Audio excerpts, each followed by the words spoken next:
5 years ago, we kind of worked together with John Deere.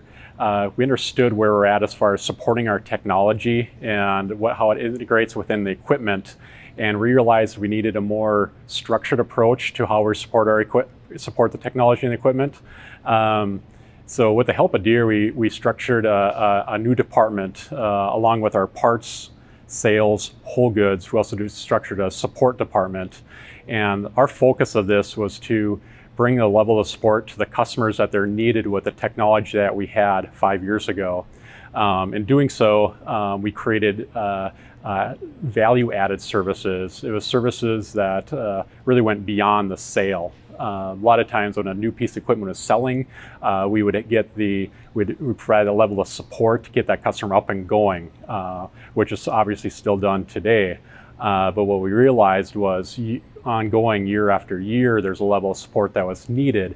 And in order to do that, we needed to change the culture a little bit as far as how we were covering our cost of that support with our customers. And so we'd have a viable team for what the future held as far as equipment, the technology coming forward in the equipment. We recognized value-added service as a very generic term. So we actually looked at other services that we're providing with our organization called Fleet Shield Services. We went off of that branding to brand our services that we provide for our customers and branded it as Fleet Shield Services. We recognized right away when we got into it, we're providing services like startups in the field. We do pre-season optimizations. We'd also have a data management plan to help our customers work through all the data that they've been collecting off the equipment. And what we recognized was some of the equipment that we were doing. For instance, we were doing a startup in the field. We'd get out there to provide that startup for the customer, and realized, for instance, if it was on a planter, the planter needed a lot of work done to it. So that got we really started looking at more of a total package of support to our customers, and integrating the aftermarket, the service department, and parts department into what we're trying to accomplish by helping our customers be ready for the spring planting with their planters, for instance, or combines for harvest, sprayers for application needs. So with that, we put together a package called our Ready To services. The first one we launched was a Ready To Plant, which we get together with a customer and provide a package to them where he's actually bringing that planter in during the off season to be inspected by our service department. Our service department will go through the entire planter, identify any repairs that are needed in order for our product specialist, when he's doing the startup in the spring, that is ready to go. So with that, we also provide a higher level of support and guarantees to our customer around our Ready To services.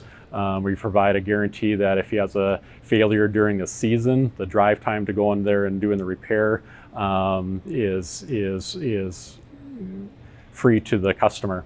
So it really, the feedback we've been getting from our customers around that, we've been getting, customers have been coming back. A lot of them look at it as almost like an insurance policy. They look at it as when they get ready to go in the field in the spring, or they want to get going with their sprayer, going ready with their combine, that they're ready to roll, and they can't afford to be sitting at the headland with something not working.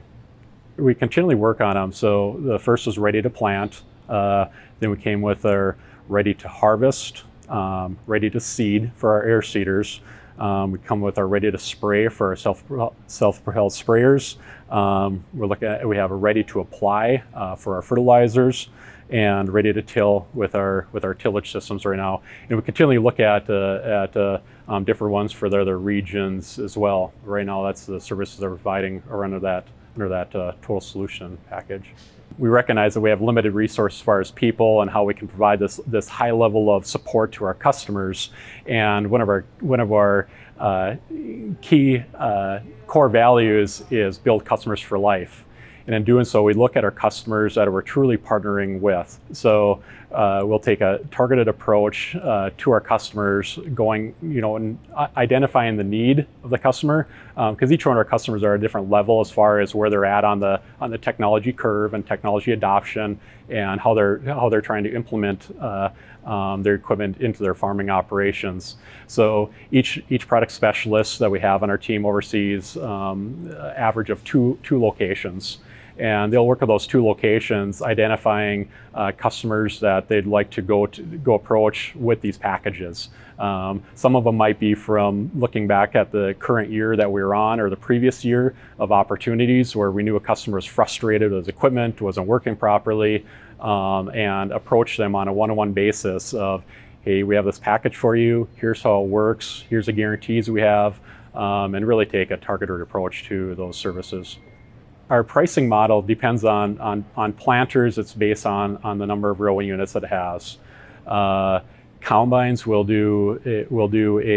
look at our pricing model as far as we'd have for inspections, and we build it all together into one single price.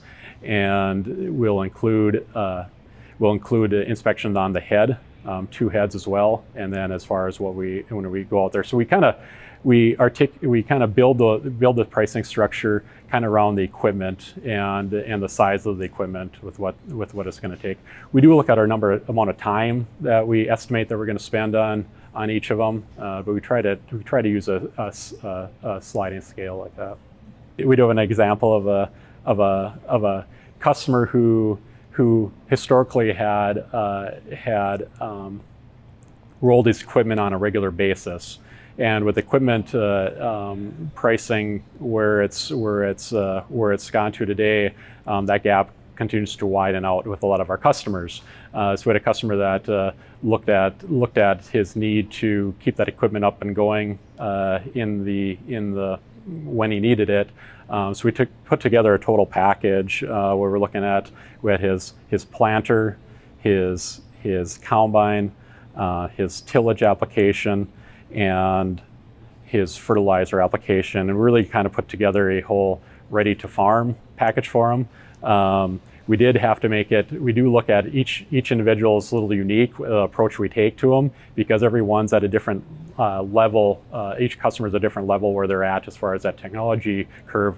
We try to meet that customer where they're at in their operation and go from there. So we do have a base level for each one of the services.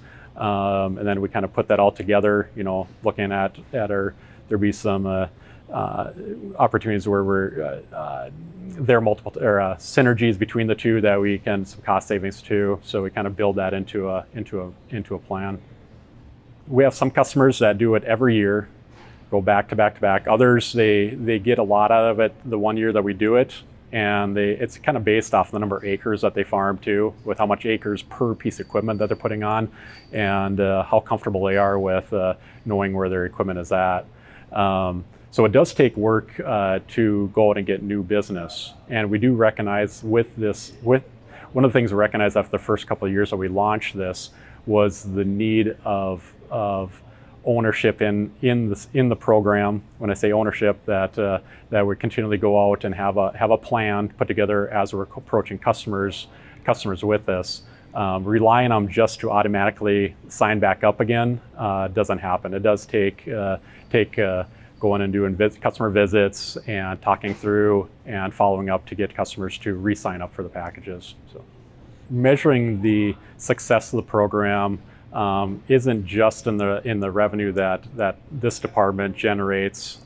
We also look at the part sales that is getting we're gaining from these programs, and also the service, the labor that we're gaining from this also. We do look at this whole package of the benefit. There's more benefit than just that revenue that's coming in. One is that typically what happens if you aren't doing packages like this, the customer is going to have an issue right during the heat of the season, when we have that right during the heat of the season, our resources are limited, and that customer's having downtime. So we really, the value that that brings overall to the team is hard to measure of what that's doing. We have recognized that customers that are in the program continue to be, we gain a higher level of loyalty from them customers because of the value that we're bringing to them. As far as continued repeat business with more services, they're more open to adopting a new technology coming out because they know what we have as far as keeping them up and going with the technology they currently have. Because we have recognized if you can make the technology work today, what's in the equipment, the customers are very hesitant to adopt any new technology coming out. So we're very focused on making that equipment work the way that it should.